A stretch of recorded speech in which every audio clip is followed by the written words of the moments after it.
Welcome to Council for National and International Commercial Arbitration Center.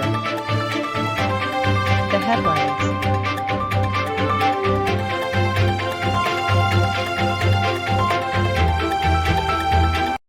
Calcutta High Court holds that the courts should not substitute their views with those of Arbitral Tribunal held in Jaldi Overseas Pte Limited vs Steer Overseas Private Limited.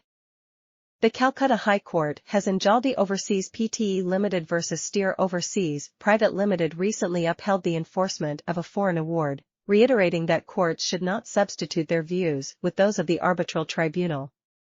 The case involved a dispute between two companies, Jaldi Overseas and Steer Overseas.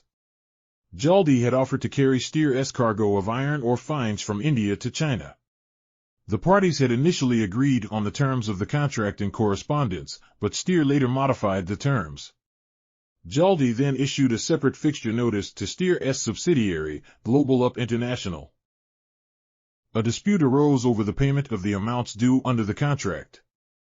Jaldi initiated arbitral proceedings in Singapore, and the arbitrator issued a partial award in its favor.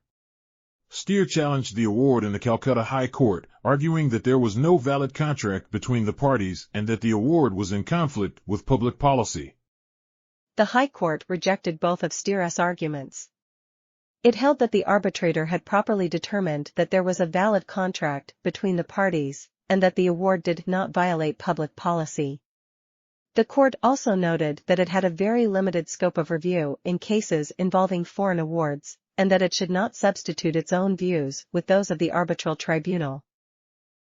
The decision of the Calcutta High Court is a welcome development for the enforcement of foreign arbitral awards in India.